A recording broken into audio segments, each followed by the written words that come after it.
rukuk sedang dia membaca Fatihah, maka dia ikut bersama dengan imam dan dia tidak perlu sempurnakan Fatihah.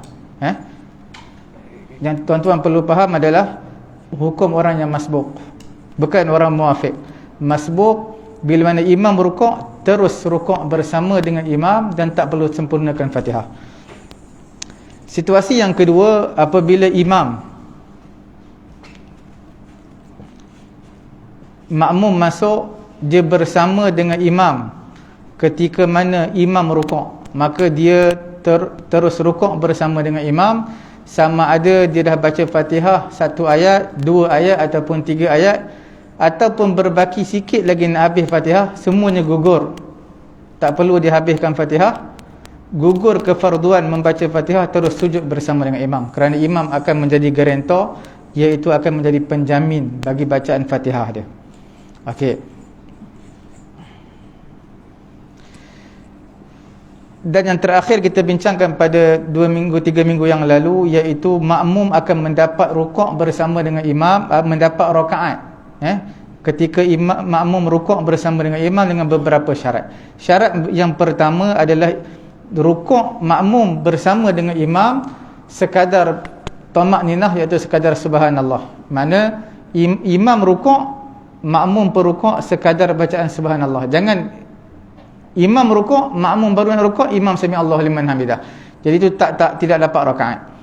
Perkara yang kedua, imam tersebut adalah orang yang tidak berhadas. Nanti kita akan bincangkan bagaimana kalau imam tadi orang yang berhadas. Makna berhadas tak lupa ambil wudu, ataupun berjunub, tidak mandi wajib lagi, terlupa. Biasa berlaku kepada Nabi. Nabi satu kali, Nabi nak jadi imam, suruh, telah diiqamatkan dan suruh jemaah semua rapatkan saf. Tiba-tiba Nabi lari, Nabi pergi balik rumah sekejap. Sebab apa? Nabi lupa nak mandi wajib. Kemudian Nabi datang balik dalam keadaan menitis air daripada rambut Nabi, basah lagi. Okey. Ini kita nak bagi tahu, imam yang boleh menjadi garantor, penjamin, adalah imam yang tidak menanggung hadas. Dan perkara yang ketiga, iaitu imam bukan berada pada rakaat tambahan. Apa maksud rakaat tambahan? Kalau makmum sampai imam pada rakaat yang kelima rukuk sembahyang zuhur, maka walaupun makmum sempat rukuk bersama dengan imam sekadar subhanallah, tidak dikira makmum tersebut mendapat rakaat, kerana rakaat tersebut, rakaat yang kelima, tidak diambil kira. Apabila tidak cukup syarat-syarat yang kita bincangkan tadi, ada 3 syarat. Tamakninah bersama dengan imam, imam bukan yang berhadas, kemudian yang ketiganya bukan rakaat tambahan, maka bila kurang satu daripada 3 syarat tersebut, maka tidak dapatlah rakaat makmum. Walaupun rukuk bersama dengan imam, tapi tidak dikira mendapat rakaat. Ini semuanya yang kita bincangkan, orang yang masbuk tadi, sekiranya dia tidak menyibukkan dirinya dengan perkara-perkara yang sunat. Bagaimana pula sekiranya dia dah masbuk, dia dah tahu dia lambat, dan dia tahu dia tak sempat habis Fatihah, tapi ada juga rasa keinginan nak buat perkara yang sunat. Dia baca doa iftitah, dia baca a'udzubillahi minasyaitonirrajim, itu semua sunat. Dia dah tahu perkara yang wajib pun tak sempat, nak buat juga perkara yang sunat. Jadi dalam situasi seperti ini, dia masbuk. Orang yang masbuk, yang sibuk dengan benda-benda yang sunat, ataupun orang yang masbuk, dia dah tahu tak sempat habis Fatihah, tapi dia diam, boleh termenung lagi. Ataupun situasi yang ketiga, dia ulang-ulang ayat. Dia baca bismillahirrahmanirrahim sampai 4-5 kali baca, alhamdulillahirabbilalamin sampai 3-4 kali baca. Dia dah masbuk, tak sempat habis Fatihah, dan dia pun tahu Fatihah itu adalah wajib. Maka pada ketika itu, dia hendaklah membaca sekadar mana yang dihabiskan dalam membaca perkara-perkara yang sunat tadi. Makna bila mana imam rukuk, dia tak boleh rukuk lagi. Dia kena habiskan apa? Kadar mana yang dia baca perkara yang sunat. Kalau dia baca perkara sunat doa iftitah tadi lebih kurang 15 saat, 20 saat, maka dia kena ganti balik 20 saat untuk menghabiskan Fatihah dia, kemudian dia rukuk bersama dengan imam. Kalau dia sempat rukuk bersama dengan imam, maka dapatlah rakaat tersebut bersama dengan imam. Kalau dia sempat rukuk bersama dengan imam. Tapi mustahil lah. Sebab apa? Bila baca doa iftitah tu panjang, imam rukuk dia tak panjang. 3 kali zikir subhana rabbiyal azim wa bihamdih. Mana mungkin dia nak ganti balik masa yang dia ambil untuk benda-benda yang sunat tadi, dia baca, nak ganti balik untuk dia habiskan Fatihah tadi, baru dia rukuk, memang tak sempat lah rukuk bersama dengan imam. Tuan-tuan boleh faham? Kita apa nak faham? Boleh? Kalau dia sempat rukuk, maka dapatlah rakaat tersebut. Okey.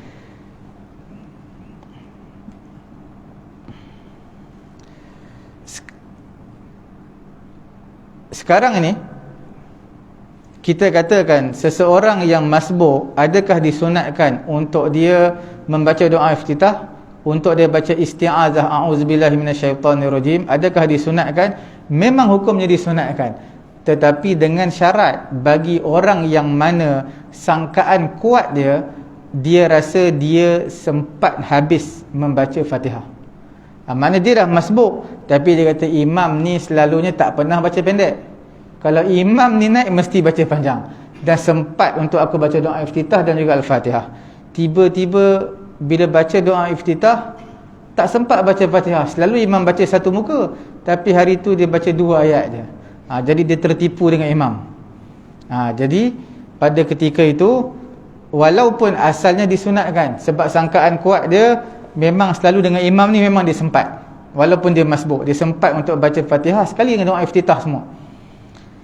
Tapi satu kali itu dia tak sempat. Maka dia kena ganti balik apa yang dia baca sunat tadi, ganti balik di tempat Fatihah, kena habiskan Fatihah. Kalau tak sempat habis, jelah doa iftitah tu panjang, rukuk tu pendek, maka pada ketika itu imam dah bangun daripada rukuk, sami Allahu liman hamidah. Apakah yang perlu makmum buat? Makmum ikut saja imam, sami Allahu liman hamidah. Nak rukuk ada? Tak perlu rukuk pun tak apa. Sebab apa tak perlu rukuk? Sebab rakaat tersebut tak diambil kira. Imam rukuk, makmum yang masbuk tak boleh rukuk lagi. Sebab apa? Sebab dia orang sepatutnya baca Fatihah, dia sibuk nak buat perkara yang sunat. Bila dia sibuk buat perkara yang sunat, kena ganti balik. Masa berapa banyak dia habiskan untuk benda yang sunat tadi. Bila dia ganti balik, memang tak sempatlah. Imam pun sami Allahu liman hamidah. Makmum tadi apa yang dia perlu buat? Sami Allahu liman hamidah, ikut je imam. Selepas daripada itu, imam beri salam rakaat yang terakhir, maka dia bangun tambah 1 rakaat. Okey. Sekiranya makmum tak sempat habis, sebab dia nak ganti balik, sebab dah habis banyak masa untuk perkara yang sunat tadi, doa iftitah, maka pada ketika itu imam dah nak sujud, dia tak habis-habis lagi. Tuan-tuan, bila imam nak sujud, ni satu perkara yang sangat penting. Imam nak sujud, dia tak habis lagi, maka di sini dia ada 2 pilihan yang wajib dia kena buat. Berlaku kontradiksi antara kewajipan tanggungjawab dia, sama ada nak habiskan Fatihah ataupun nak ikut imam. Macam mana satu dia nak. Kalaulah dua-dua dia tak buat, maka hukumnya batal semayang dia. Sebab apa batal semayang?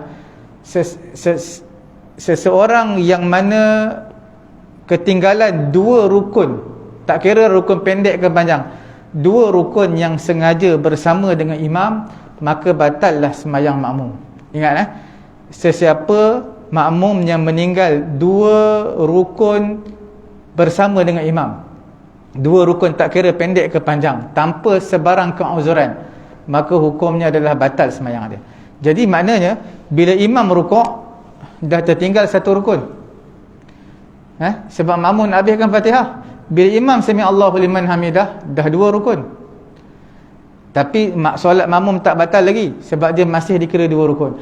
Bila imam sujud, dia sentuh dahi imam ke tempat sujud, maka pada ketika itu masuk rukun yang ketiga, maka batal sembahyang makmum, kerana dia mukhalafah ataupun buat bertentangan dengan imam 2 rukun. Tak kira rukun pendek dan juga panjang, sama aja. Sebab itu contoh seseorang yang rukuk, subhana rabbiyal azimi wa bihamdi, rukuk, kemudian imam dah sami Allahu liman hamidah, dia tak bangun lagi, tak ada sebab pun, bukan dia zikir apa pun, tak ada apa pun. Imam sujud kali pertama, dah 2 rukun dah, dia tak ikut imam tanpa sebarang keuzuran, sebab zikir rukuk bukan wajib pun. Imam sami Allahu liman hamidah, dia tak nak ikut, dia nak baca banyak-banyak zikir dalam rukuk. Zikir dalam rukuk tu sunat, ikut imam tu wajib, tapi dia nak habiskan zikir dalam rukuk, dia nak baca panjang-panjang. Sembahyang sunat tak nak panjang, sembahyang fardu dia nak panjang. Jadi sami Allahu liman hamidah, imam, makmum ketinggalan 1 rukun. Imam sujud, makmum ketinggalan 2 rukun bersama dengan imam. Kemudian imam bangun saja sujud, Allahu Akbar, duduk antara 2 sujud, maka masuk 3 rukun, maka batal sembahyang makmum, sebab meninggalkan 2 rukun tanpa sebarang keuzuran. Jadi sebab itu orang yang masbuk harus diingat. Orang yang masbuk mudah aja, bila dia dah tahu diri dia masbuk, imam dah start sembahyang, maka masuk terus baca bismillahirrahmanirrahim, alhamdulillahirabbil sampai waladdallin. Tak perlu baca a'udzubillah, tak perlu baca doa iftitah. Itu paling mudah. Kalau tuan-tuan tak faham perbincangan kita pada malam ni, bahasa yang paling mudahnya adalah bila mana makmum mengikut imam. Makmum tadi masbuk, datang lambat, angkat takbiratul ihram tu lambat, bersama dengan imam. Jadi pada ketika itu, apa yang dia perlu buat, tak perlu baca perkara yang sunat, terus lepas takbiratul ihram, bismillahirrahmanirrahim, alhamdulillahirabbil alamin sampai habis. Sekadar mana yang dia boleh baca. Kalau dia baca iyyaka na'budu wa iyyaka nasta'in, imam rukuk, dia rukuk bersama dengan imam. Baru baca bismillah, tak sempat lagi ar-rahmanir-rahim, imam rukuk sekali dengan imam. Okey. Yang penting dia tak buat perkara yang sunat sebelum tu. Okey, apa yang hatta sehingga kan a'udzubillah pun tidak disunatkan. Pendek kata, setiap perkara sunat tak disunatkan baca bila dia dikategorikan sebagai orang yang masbuk.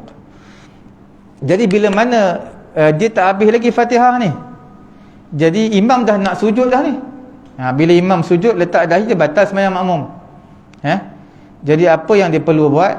Maka di sini ulama kata tak ada cara lain, niat mufaraqah.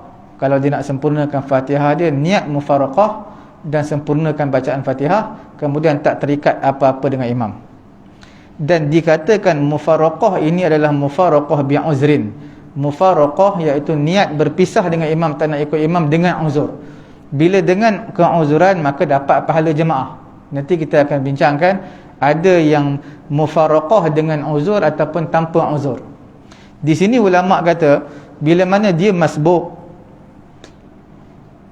dia baca benda yang sunat, perkara yang sunat, kemudian imam dah sami Allahu liman hamidah, sama ada dia nak ikut imam sami Allahu liman hamidah dan tambah 1 rakaat selepas imam beri salam, ataupun cara yang kedua adalah dia niat mufaraqah, berpisah daripada imam, dihabiskan Fatihah dia dan selesaikan sembahyang dia seorang-seorang, tak perlu tak terikat dengan perbuatan imam.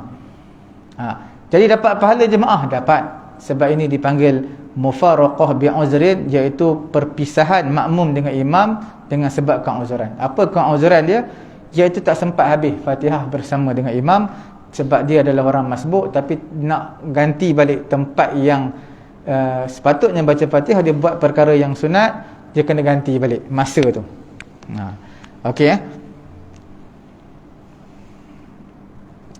Itu bila mana seseorang tu tahu dia dah masbuk dan dia wajib habiskan Fatihah. Memang dia tahu, tapi dia sibuk dengan benda yang sunat. Satu lagi golongan, dia tak tahu Fatihah tu wajib, dia tak tahu, dan dia ingat ke sama aja baca doa iftitah, baca Fatihah sama aja. Jadi untuk orang seperti ini, fahuwa mutakhallifun lima lazimahu bi'uzrin. Dia adalah orang yang boleh ketinggalan bersama dengan imam dengan sebab dia menghabiskan Fatihah. Dengan sebab apa? Dengan sebab keuzuran. Okey. Jadi mana sebab dia tak tahu? Orang yang tak tahu tak apa, dia bacalah habis Fatihah. Imam dah rukuk dah sujud, tak apa sebab dia tak tahu. Bila tak tahu ni, itu juga dengan keuzuran. Dengan syarat dia tak tahu apa? Dia tak tahu yang mana waktu tu sepatutnya dia kena habiskan Fatihah. Tapi tuan-tuan dah tahu dah lepas ni, maka tak boleh buat lagi lah. Maka kena baca Fatihah sahaja. Kalau tak, kena ganti, kena ikut je imam tambah satu rakaat selepas imam beri salam. Tuan-tuan boleh faham Boleh. Okey, itu selesai masalah kita, perbincangan kita mengenai dengan orang yang masbuk. Okey. Jadi orang yang masbuk ini kita bagi tahu kalau dia tak tahu Fatihah itu wajib, maka diberikan uzuran 3 rukun yang panjang untuk dihabiskan Fatihah. 3 rukun yang panjang. Itu bukan untuk orang muwafiq. Untuk orang muwafiq yang kita bincangkan dahulu. Tapi untuk orang masbuk pun ada juga diberi keringanan 3 rukun yang panjang tetap untuk dihabiskan Fatihah. Tapi dengan syaratnya apa? Dia tak tahu yang mana Fatihah itu adalah wajib untuk dia baca. Fatihah tu dia tak tahu. Sepatutnya dia wajib kena baca Fatihah, tapi dia tak tahu. Dia ingat ke boleh baca doa iftitah, boleh baca benda yang sunat, dia tak tahu beza. Okey. Alhamdulillah tuan-tuan, puan-puan yang dirahmati Allah Subhanahu wa taala. Kita selesai dalam bab muwafiq masbuk. Sekarang kita lihatlah beberapa perbincangan pada malam ni, insya-Allah kita nak lihat mengenai dengan perkara solat di belakang imam yang berhadas tak ambil wudu. Kita dah bincang tadi, kalau bila mana imam yang tak ambil wudu ni memberi satu implikasi hukum yang sangat luas, besar. Di antaranya sehingga memberi efek kepada orang yang masbuk. Orang yang masbuk kalau dia rukuk bersama dengan imam sedangkan imam tadi berhadas, maka imam tak boleh jadi garantor, penjamin kepada dia. Sepatutnya dapat rakaat sebab dapat rukuk bersama imam, tapi imam tak boleh jadi garantor sebab imam berhadas, maka dia kena tambah rakaat macam biasa. Okey, jadi orang yang solat kita berwudu, imam tak berwudu, maka adakah harus solat ataupun tidak? Maka ulama kata tidak dibenarkan menjadi makmum kepada imam yang berhadas. Kerana apa tak dibenarkan? Kerana dia bukan orang yang layak untuk solat. Kerana kita nak solat, syarat dia adalah kena dibersihkan diri dengan cara berwudu.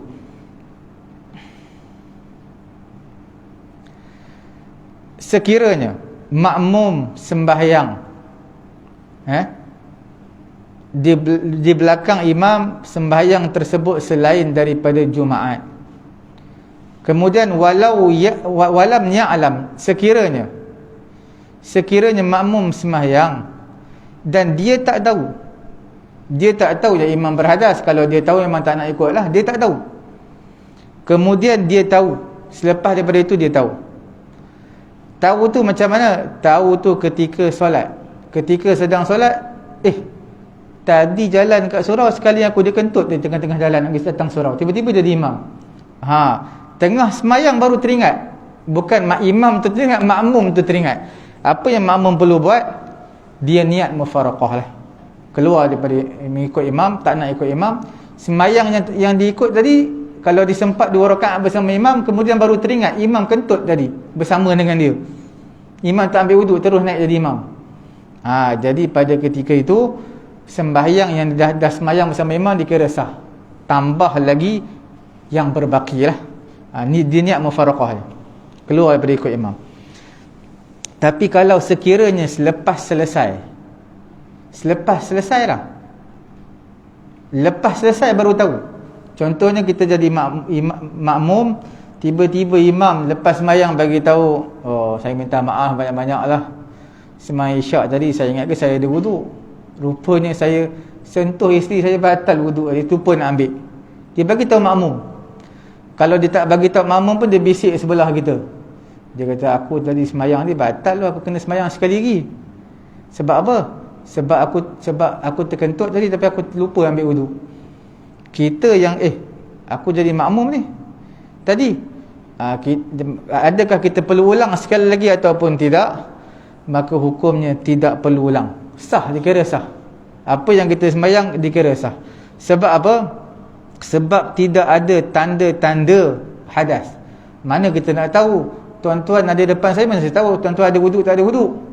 Jadi kita jadi makmum, mana kita nak tahu imam ada wuduk tak ada wuduk? Dikira ada lah baru dia semayang.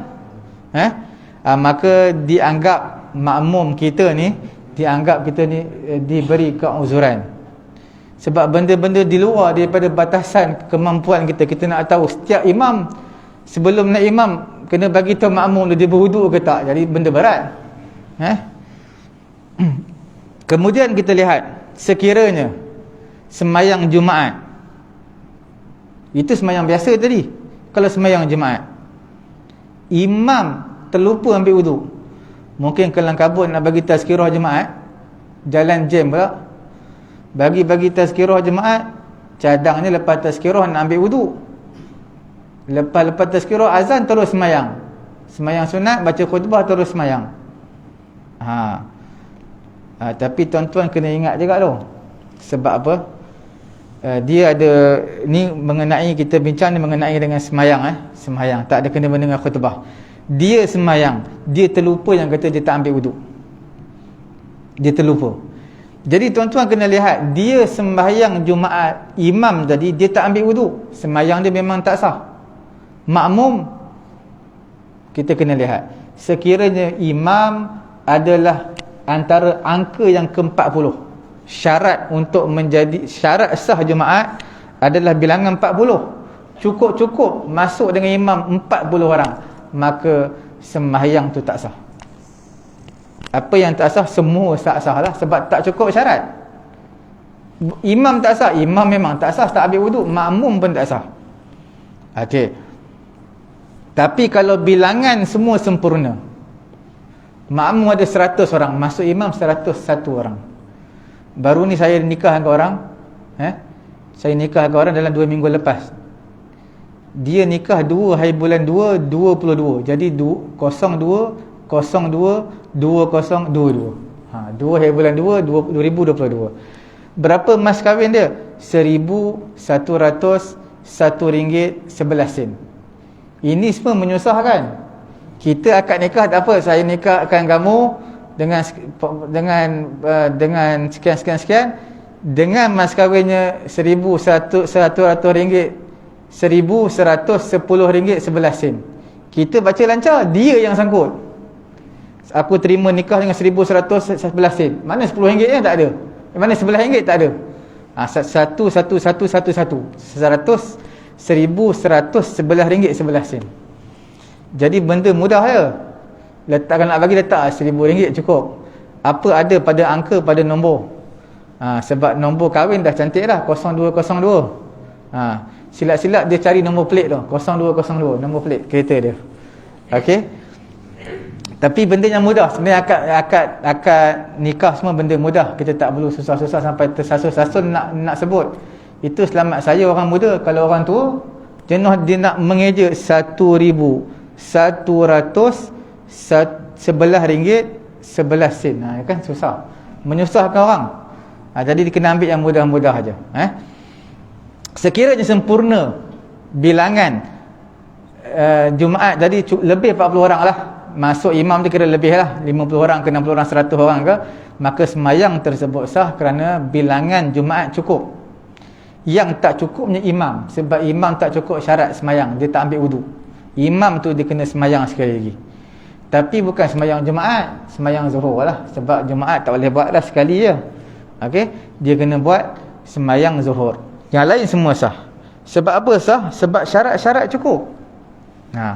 Dulu di mana, di Penang apa, pejabat agama Penang kata dalam 2-3 tahun lepas kot, semayang Jumaat sekali lagi siapa semayang di kawasan di masjid sekian di Penang.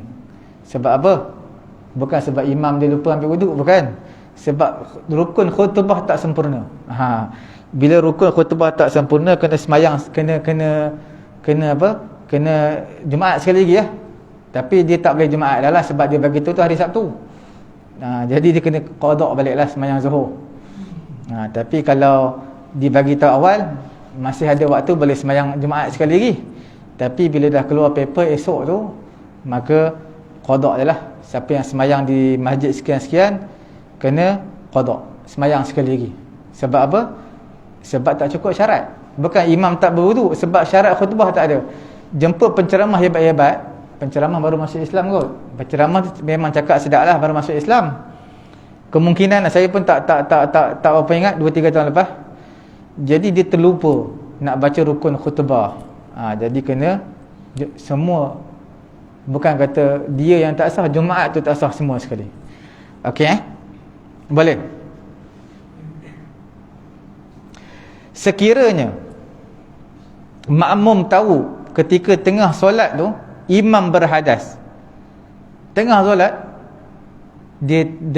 mungkin dia dengar kentut imam ke, imam terkentut kuat ke, jadi pada ketika itu dia sedang solat, apa yang dia perlu buat? Niat mufaraqah. Hukumnya wajib, bukan kata sunat. Kata tak apalah, imam kentut tak apa, imam semayang je, aku semayang sekali dengan imam. Jadi hukumnya wajib kalau kita yakin tu memang imam kentut. Kalau kadang-kadang bunyi terkoyak kain pun macam kentut juga. Jadi kena pastikan betul-betul lah. Kemudian bila dia niat mufaraqah, hukumnya wajib, dia sempurnakan semayang seorang-seorang je lah. Okey Kalau dia tak nak, dia dah tahu imam batal semayang, tapi dia nak terus juga bersama dengan imam, tak niat mufaraqah apa-apa pun, niat terus bersama dengan imam, maka hukumnya semayang dia batal. Sebulat suara di kalangan ulama', semayang dia tak sah. Sebab apa semayang tak sah? Sebab dia berimamkan dengan orang yang tak sah semayang.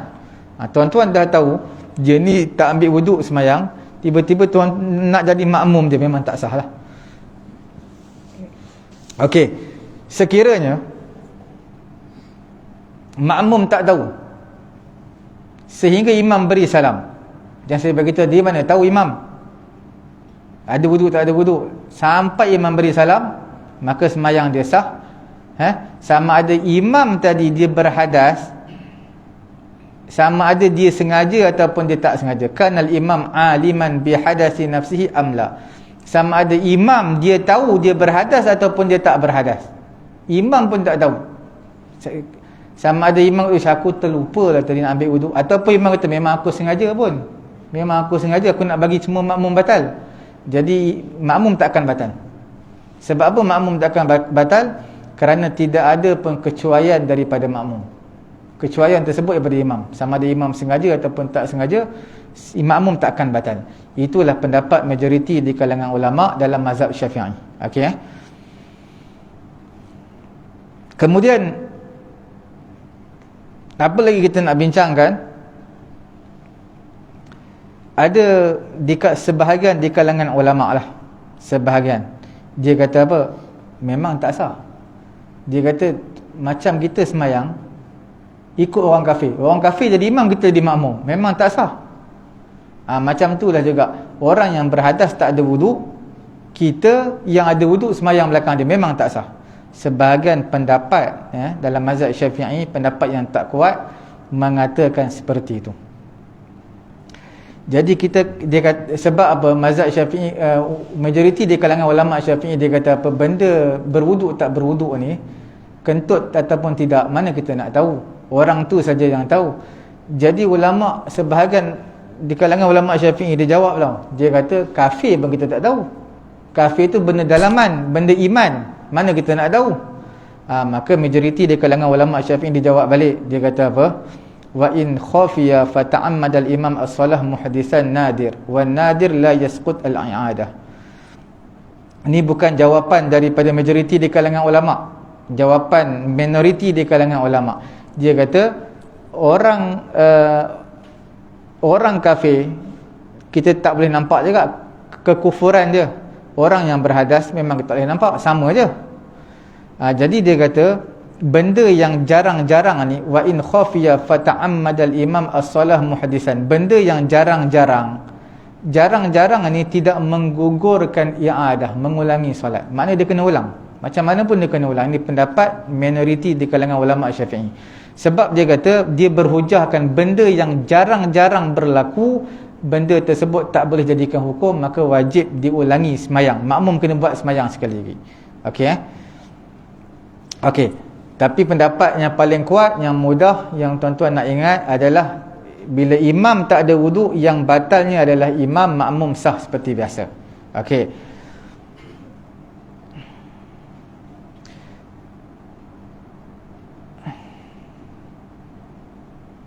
Kemudian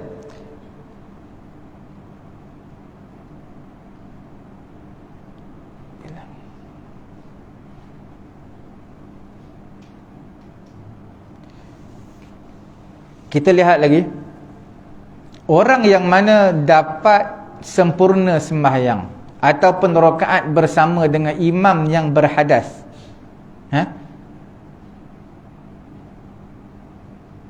Kita dah bagi tahu tadi, orang yang mana dia dapat sempurna solat bersama dengan imam tapi imam tu berhadas, maka sembahyang dia sah.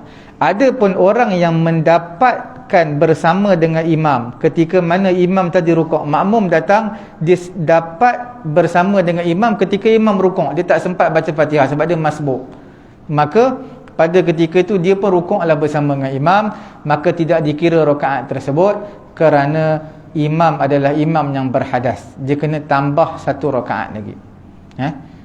Tapi gambaran-gambaran seperti ini gambaran yang amat terpencil. Macam mana makmum boleh tahu imam berhadas ke tak? Imam makmum yang masbuk. Ini perkara yang mustahil. Ini dari segi hukum lah. Sebab bila sebut fiqh ni segi hukum. Dia nak apa? Nak kenal pasti hukum begini seperti ini. Tapi dari segi realitinya jarang dan susah nak berlaku. Okey.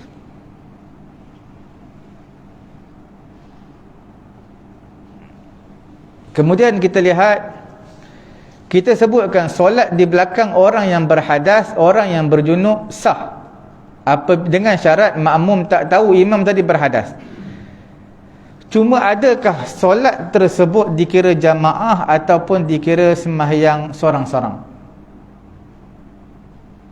Maknanya kita dah kata tadi, imam tak ambil wuduk, makmum ada wuduk, tapi sembahyang sah. Cuma dia dikira pahala sembahyang seorang ke dikira pahala sembahyang berjemaah? Maka pendapat yang kuatnya dalam mazhab Syafi'i dikira sebagai berjemaah. Sebab mengikut daripada kepercayaan makmum. Makmum dia mesti nak imam yang terbaik. Makna imam yang ada yang berwuduk semua, dia mana nak tahu imam tak berwuduk, maka dikira dapat pahala jemaah. Okey. Kemudian kita lihat, kalaulah imam di atas pakaian dia ataupun badan dia ada najis yang tidak dimaafkan lah. Najis tak dimaafkan, tahi cicak ke apa ke. Najis yang dimaafkan ni seperti semut. Dalam semut kan bangkai, najis juga. Dalam poket, mana kita nak nampak dalam poket? Ataupun darah. Darah pun najis juga tapi dimaafkan. Darah kan najis tapi dimaafkan, tapi jangan ada darah banyak. Kalau satu cebok darah tu banyak sangat, jadi makna darah sikit, darah nyamuk ke apa, itu najis tapi dimaafkan. Yang najis yang tak dimaafkan, tai cicak. Tai cicak kecil je tapi tak dimaafkan sebab dia tai. Bila sebut tentang tai, tak dimaafkan, macam air kencing lah. Air kencing ni kena setitik pun tak dimaafkan walaupun sikit. Okey. Sekarang ni najis terkena pada pakaian imam. Okey. Kemudian makmum pula tak tahu sehingga selesai semayang. Selesai semayang baru makmum tahu tak cicak belakang imam. Okey. Jadi Imam Al-Baghawi juga Imam Al-Mutawalli dan juga selain daripada mereka berdua, dia kata apa? Huwa kama law bana muhadisan. Dia sama seperti mana imam yang berhadas tadi. Dan dia tak buat perbezaan sama ada najis yang tersembunyi ataupun najis yang tak tersembunyi. Tapi Imam Haramain, dan inilah pendapat yang kuat, dia kata apa? Tengok najis tadi tersembunyi ke tidak. Kalau najis yang tersembunyi, contoh tak cicak kat mana? dalam poket imam. Memang tak tahulah, imam je yang tahu dalam poket imam. Jadi imam tu tak sah, makmum lain sah, sebab najis tersembunyi. Tapi kalau benda yang zahir, benda yang zahir yang bukan benda tersembunyi, maka di sini kita katakan apa, dia kena ulang baliklah semayang dia. Dia kena ulang balik semayang dia, sebab najis yang jelas. Najis yang jelas. Wa hadza aqwa wa alayhi yuhmalu kalamul musannif fi tanbih fi qawlihi wa la tajuzu as-salah khalf al-muhdith wa la najis, thumma qala fa in shalla ahadu haula khalfa ahadi haula wa lam ya'lam thumma alima a'ada illa man shalla khalf al-muhdith. Jadi kalau najis yang jelas, macam tak cicak kat belakang, itu memang jelas. Bila jelas, lepas semayang baru tahu. Jadi kena ulang balik semayang sekali lagi, sebab dia bukan najis yang tersembunyi. Najis yang tersembunyi dimaafkan, najis yang tak tersembunyi tak dimaafkan. Sebab itu dulu, tuan-tuan kalau ingat, di Masjid Ansar semayang Jumaat tu dulu, yang kata dibatalkan semua sekali makmum-makmum. Jadi bila dia, contoh dia kata dia semayang, nampak kat tangan dia taik cicak atau kat baju taik cicak, dia batalkan seorang dia cukup lah. Dia batalkan seorang dia cukup lah. Yang belakang sah. Sebab apa? Dia najis tersembunyi. Najis tersembunyi, dia seorang dia tahu apa nak batalkan semua sekali, seorang dia keluar, orang lain jadi imam, cukup. Kalau najis yang jelas, maka pada ketika itu kena ulang lah. Kemudian kalaulah imam seorang yang gila, maka wajib kena ulang tanpa khilaf di kalangan ulama. Imam, ingat ke dia cerdik, ingat ke dia waras, rupanya dia gila. Ada satu pondok saya pergi dulu dekat Kedah, anak tok guru pondok ni, dia hebat dia memang bijak. Sembahyang setiap kali pukul 3 dia sembahyang. Zuhur pukul 3 pergi surau sembahyang, pukul 3 petang sembahyang kat surau. Anak dia belajar jauh lah, sampai ke London semua, memang bijak. Last sekali hari Jumaat pun pukul 3 dia sembahyang kat air. Ni dah lain, rupanya dia gila. Pukul 3 hari Jumaat pun dia sembahyang kat Zuhur. Jadi maknanya baru kita tahu dia gila. Tapi nampak okey lah, sembang-sembang semua okey. Sebenarnya dia kurang, dia tak apa waras. Sebab dengar katalah terlampau cerdik sangat. Jadi dia apa, tak tahulah, overdose ke apa, mungkin cerdik sangat kot. Okey.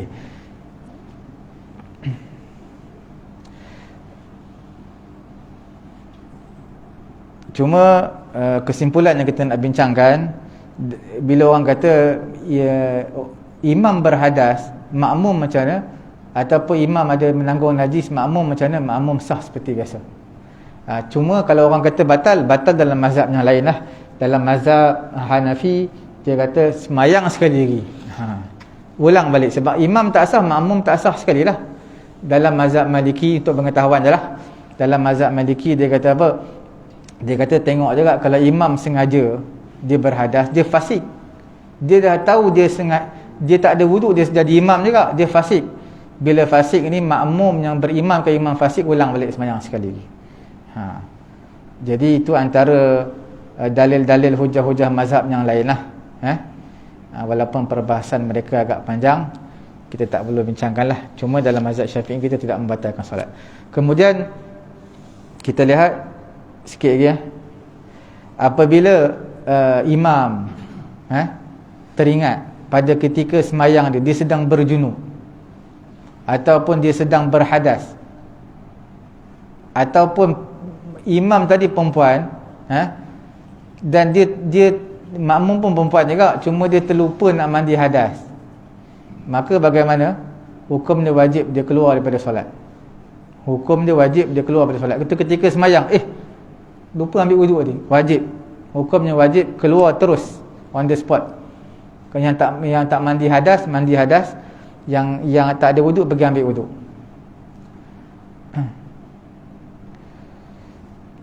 Okey. Dan ulama menyatakan, dia kata kalau tempat wuduk tadi dekat, contohnya bila imam, selalunya tepi bilik imam tu dia ada tempat wuduk untuk imam. Kalau dekat imam boleh isyarat kepada makmum, tunggu dulu. sekejap. Boleh isyarat kepada makmum tunggu. Dia pergi ambil wuduk, kemudian dia semayang, sambung balik macam biasa. Boleh, tak jadi masalah. Semayang makmum tadi sah, cuma dia pergi sebelah ambil wuduk, bilik imam, sambung balik. Cuma Imam Syafi'i katalah, dia kata makmum boleh buat pilihan. Kalau imam buat macam tu, kalau imam buat perangai tu, makmum boleh buat pilihan. Nak ikut imam seperti biasa pun tak apa, nak sempurnakan seorang-seorang pun tak apa, ataupun makmum dekat belakang nak naik depan pun tak apa, jadi imam, ganti tempat imam tadi, boleh. Semua boleh. Dia luas lah, maknanya luas. Okey. Ijma' di kalangan ulama', orang yang sembahyang dalam keadaan berhadas dan memungkinkan dia mengambil wuduk tapi tak nak ambil wuduk, maka sembahyang dia batal. Maka wajiblah dia ulang sembahyang tersebut, ijma' di kalangan ulama'. Sama ada sengaja ke dia tak tahu ke, dia terlupa ke, siapa yang sembahyang tak ambil wuduk. Sebab apa tak ambil wuduk? Saya terlupa lah, sembahyang sekali lagi. Ambil wuduk, sembahyang sekali lagi. Sebab apa tak ambil wuduk? Saya tak tahu kena ambil wuduk. Ambil wuduk, sembahyang sekali lagi. Okey.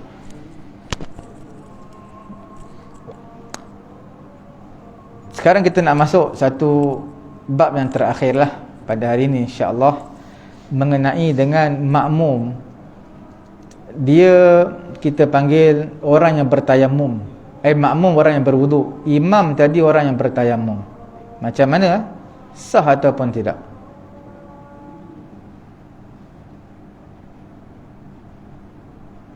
Sah ataupun tidak? Jadi di sini kita kena tengok juga. Kena tengok. Tengok apa tu? Tengok. Bila tayamum ni dia ada dua tau. Ada tayamum yang kena ulang, ada tayamum yang tak kena ulang. Kalau tuan-tuan tak ada air, dekat mana tak ada air? Dekat rumah. Bila tak ada air kat rumah, kena tayamum lah. Tak, air untuk minum adalah, tapi air untuk mandi, untuk ambil wuduk tak ada. Sebab kita nak hadkan untuk kita minum je air. Jadi tuan-tuan pun tayamum. Bila tayamum, boleh jadi imam tak? Boleh jadi imam, dengan syarat makmum tuan-tuan juga tayamum. Sebab tayamum ni dia ada dua. Bila tuan-tuan tayamum di rumah, rumah selalunya ada air ke tak ada air? Selalu ada air, cuma hari tu tak ada air. Bila hari tu tak ada air, tuan-tuan tayamum, semayang, kemudian wajib ulang sekali lagi. Bila yang wajib ulang sekali lagi, tuan-tuan tak boleh jadi imam, melainkan makmum kena macam tuan-tuan juga. Boleh faham? Tak faham? Yang tayamum tak perlu ulang, tuan-tuan bermusafir dalam perjalanan lah, pergilah 90-100 km jauh, pergi Perak ke Kedah ke, dalam perjalanan tu tuan-tuan nak semayang, RNR tak ada air, tuan-tuan pun tayamum tak ada air, secara kebetulan bawa pula tanah tayamum dekat dalam kereta, tayamum je lah. Okey, bila tayamum, adakah tuan-tuan semayang, adakah perlu ulang semayang tadi? Tak perlu ulang. Sebab apa? Tempat yang tuan-tuan tempat tuan-tuan pergi tu adalah tempat musafir. Tempat musafir ni bukan tempat rumah kita selalu ada air. Kadang-kadang ada, kadang-kadang tak ada. Okey tapi RNR selalu ada air. Tapi nak bagi tahu, itu bukan tempat yang kita kata seperti rumah hari-hari ada air. Kadang-kadang kemungkinan tak ada air juga. Jadi di sini mudah je. Kalau tempat yang selalu ada air, tiba-tiba tak ada air, contoh rumah kita, maka tayamum tetap kena tayamum, kena ulang balik semayang sekali lagi. Tempat yang kita bermusafir, kita berhenti dah dekat mana-mana, kat kedai ke mana ke, makan dan semayang tak ada air, kita tayamum. Maka bila kita tayamum, lepas tu tak perlu ulang lagi. Okey.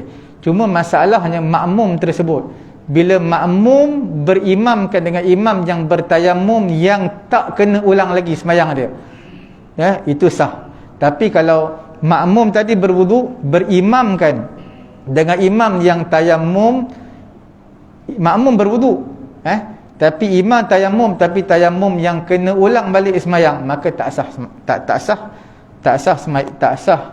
Bukan tak sah, maknanya wajib kena ulang sekali lagi. Makmum tu semayang dia kena ulang sekali lagi.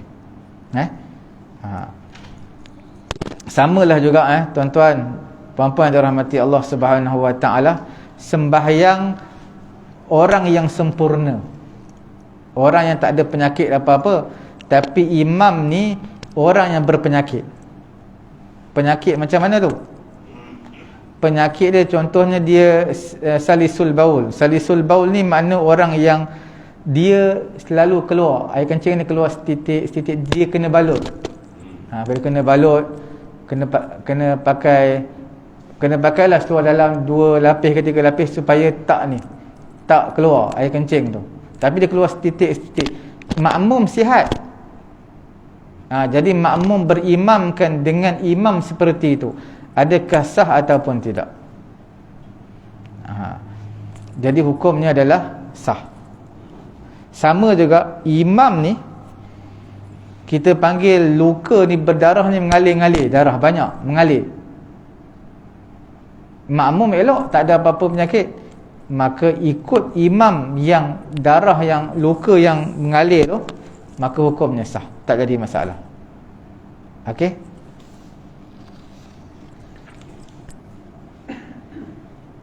Samalah juga kalau tuan-tuan lihat orang yang imamnya duduk, makmum sembahyang berdiri. Boleh ke tak boleh? Bolehlah. Sebab apa boleh? Sebab Nabi SAW solat jalisan, Nabi sembahyang duduk, makmum yang lain semua sembahyang berdiri belakang Nabi. Boleh? Maka hukumnya boleh. Jadi harus bagi orang yang rukuk sujud, dia boleh rukuk, dia boleh sujud, dia jadi makmum. Ikut kepada orang yang tak boleh rukuk, tak boleh sujud. Dia sembahyang atas kursi, dia tak boleh rukuk, tak boleh sujud. Kalau sujud memang tak boleh nak bangun dah, kena duduk atas kursi. Rukuk dia buat isyarat, sujud pun dia buat isyarat. Makmum belakang sujud rukuk sempurna. Maka boleh tak ikut? Boleh, tak jadi masalah. Tapi sebab apa dekat Malaysia kita nak buat? Dia ada 2 sebab tu. Sebab apa? Sebab yang pertamanya, kita katakan untuk meraihkan orang yang sihat lah. Meraihkan orang sihat ada, apa nak suruh orang sakit jadi imam. Yang keduanya untuk meraihkan mazhab. Ada sebahagian mazhab dia kata tak boleh.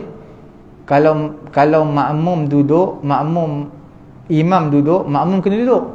Jadi nanti imam orang yang berdiri, supaya makmum boleh sembahyang berdiri. Nampak tak?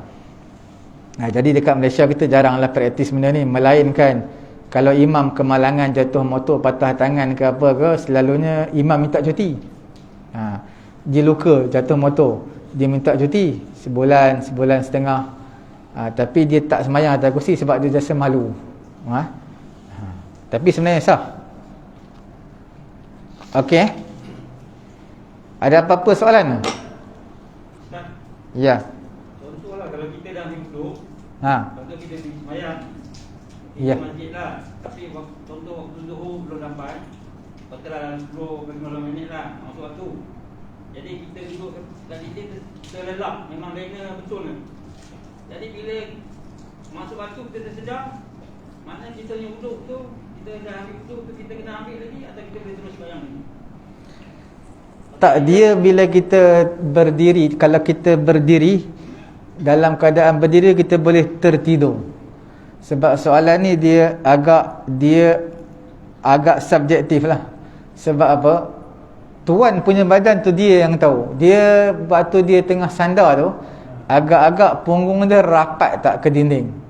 Jadi selalunya kalau tidur berdiri ni, selalunya ada potensi untuk keluar angin lah. Jadi sembahyang dia wuduk dia batal.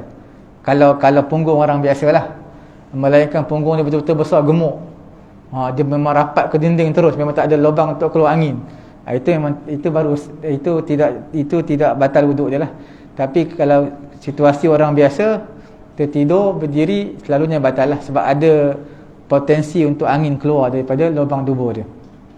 Walaupun dia tak tahu keluar ke tak, walaupun dia kata tidur sekejap, terlelap sekejap je dalam 4-5 saat pun kita tahu ada potensi juga boleh keluar angin. Madhinnah dipanggil, tempat sangkaan untuk keluar tu ada. Jadi hukumnya batal lah.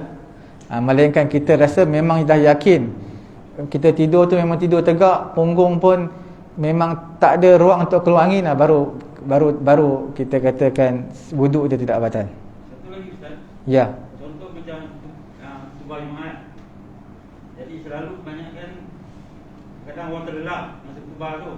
Ada sekali tu saya ternampak sampai satu makmum tu pasal kejutkan dia. Pasal dah nak mula sembahyang kan, dia tiba tersedar. Jadi macam mana yang macam tu pula? Dia dah terlelap tu. Dia kalau tidur macam mana pun tak apa. Tidur ni maknanya yang penting papan punggung tetap. Kalau tuan-tuan tengok dekat belakang ada dinding, tuan-tuan mengantuk sangat ni, nak tidur cukup susah. Sebelum Jumaat tidur cukup susah. Tapi bila khatib naik atas mimbar je, memang cukup senang, terus tidur. Jadi saya dulu macam tu juga. Waktu zaman belajar, kalau pagi memang payah untuk tidur, tapi walau khutbah, terus daripada awal sampai iqamat baru kita bangun. Nak bagi tahu tidur yang apa, yang paling selesa lah waktu tu. Jadi kita tidur ni macam mana benda apa, yang penting papan punggung kita tetap. Jadi kalau tuan-tuan tidur kat belakang dinding, tiang, tidur, tuan-tuan sandarlah dinding, tidur. Tapi punggung ni, lubang punggung tetap lah. Maknanya papan punggung tu dengan lubang punggung tutup, tidur. Jadi tuan-tuan tidur memang rasa tak akan boleh angin keluar. Jadi pada ketika itu sah tidur. Walaupun kita kata ni tidur nyenyak ni, kalau kita potong tiang tu, dia boleh jatuh, tetap hukumnya sah. Sebab kita saja yang tahu kita punya posisi punggung. Bila kita mengantuk, kita akan duduk, kita akan dah betulkan dah tempat punggung kita ni, dan kita duduk tidur sampai tengkuk hilang. Orang belakang tengok tengkuk hilang. Sebab apa? Tidur sungguh. Sah wuduk dia masih ada selagi mana dia tak bergerak papan punggung tu.